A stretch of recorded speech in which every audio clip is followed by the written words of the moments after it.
નમસ્કાર મિત્રો, મારું નામ ડૉક્ટર અર્જુન છે.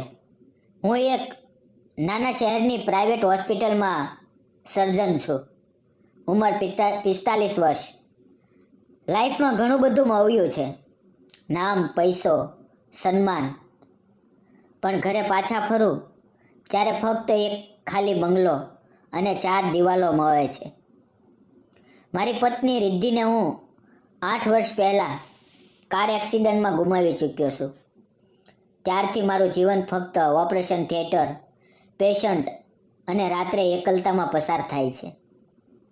એક દિવસ સાંજના 7:30 વાગ્યાની આસપાસ હોસ્પિટલમાં મારું ઓપરેશન પૂરું થયું હતું અને હું કેબિનમાં બેસીને રિપોર્ટ લખતો હતો. અચાનક બહાર એક ચીસ સંભળાઈ. હું દોડીને બહાર આવ્યો તો રિસેપ્શન પાસે એક યુવતી પોતાના 7-8 મહિનાના બાળકને છાતી સાથે ચોંટાડીને રડી રહી હતી. તેના હાથ પગ કાપતા હતા. ચહેરો લાલ થઈ ગયો હતો. આંખોમાંથી આંસુનો પ્રવાહ વહી રહ્યો હતો. બાળકના માથા પરથી લોહી વહી રહ્યું હતું અને તેની સાડી પર પણ લાલ ડાઘ પડી ગયા હતા. હું તરત તેની પાસે ગયો.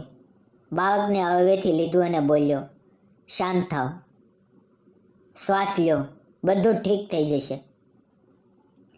તેણે કાપતા ઓઠે કહ્યું, સાહેબ, મારી દીકરી ખાટલા પરથી પડી ગઈ. માથું ફાટી ગયું. મને કંઈ સમજાતું નથી. તેનું નામ સોનલ હતું. ઉંમર લગભગ 27-28 વર્ષ. દેખાવમાં એટલી સુંદર કે દુઃખ વચ્ચે પણ તેની આંખો ચમકતી હતી. પણ તે વખતે તેની આંખોમાં ફક્ત ડર અને બેબસી હતી. મેં બાળકને તપાસ્યું. ઘા ખૂબ ઊંડો હતો. ખોપરીની હાડકું પણ થોડી ડેમેજ થઈ હતી. એક્સરે અને સીટી સ્કેન કરાવ્યા. રિપોર્ટ આવ્યા પછી મેં સોનલને કહ્યું, ઓપરેશન કરવું પડશે. ખર્ચો લગભગ 30-35 હજાર થશે. આ સાંભળતા તેના પગ લથડી ગયા. તે બેસી પડી અને રડવા લાગી. સાહેબ, મારી પાસે એક પણ રૂપિયો નથી. હું એકલી છું. મારો પતિ 2 વર્ષ પહેલાં એક્સિડન્ટમાં ગુજરી ગયો. મારી પાસે તો એક નાનકડી ઝૂંપડી અને આ દીકરી જ છે. પ્લીઝ મારી દીકરીને બચાવી લ્યો. તેણે પોતાના ગળાની નાની સોનાની ચેન અને કાનના ટોપ્સ ઉતારીને મારા હાથમાં મૂકી દીધા.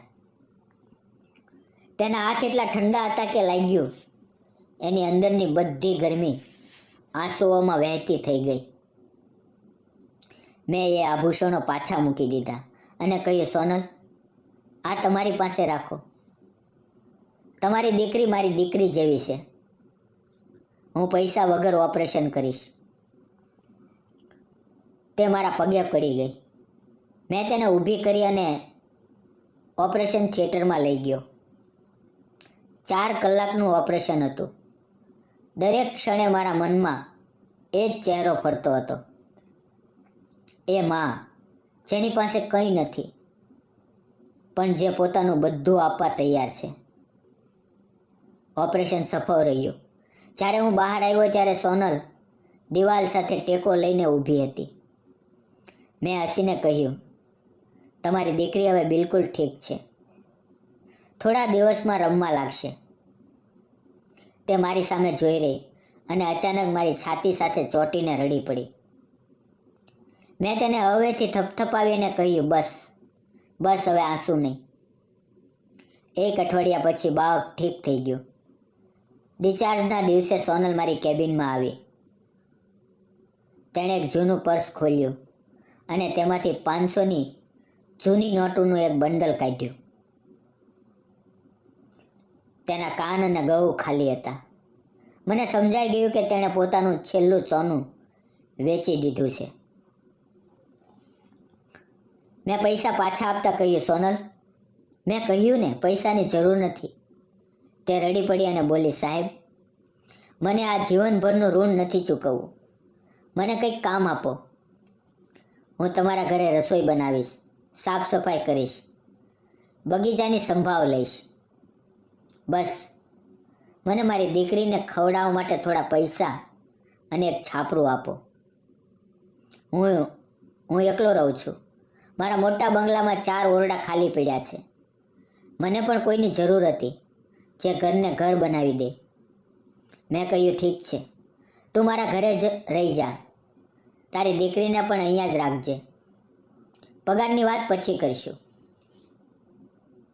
બીજા જ દિવસે સોનલ પોતાની નાની થેલી અને દીકરીને લઈને આવી ગઈ. તેણે ઘરના દરેક ખૂણે ચમકાવી દીધું.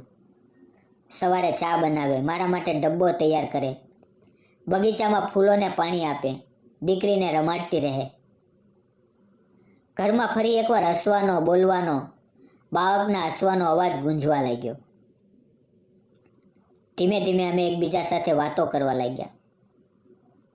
સાંજે બગીચામાં બેસીને ચા પીએ, દીકરીને ખોળામાં લઈને રમાડીએ. એક દિવસ તેણે મારી પત્નીનો ફોટો જોયો અને પૂછ્યું, સાહેબ, આ કોણ છે? મેં ધીમેથી કહ્યું, મારી પત્ની રિદ્ધિ. હવે નથી. તેણે મારો હાથ પકડ્યો અને કહ્યું, તમે એટલા સારા છો. ભગવાન તમને ફરી ખુશી આપશે. એક સાંજે હું થાકીને સોફા પર સૂતો હતો. સોનલ પાણીનો ગ્લાસ લઈને આવી.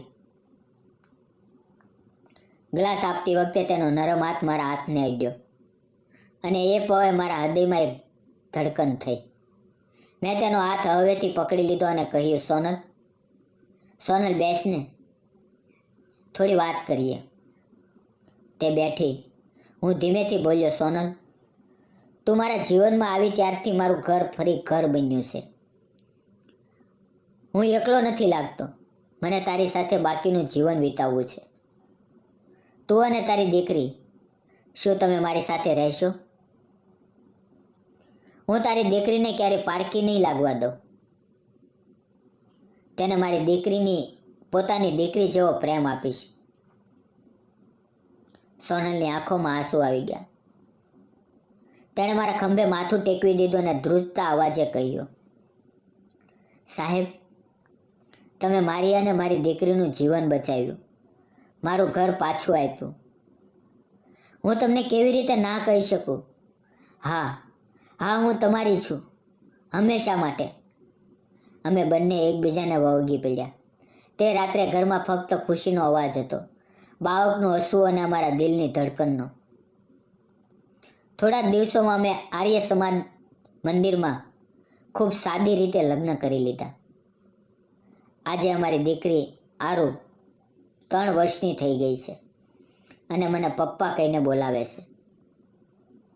સોનલ મારી પત્ની નહીં, મારું બધું બની ગઈ છે.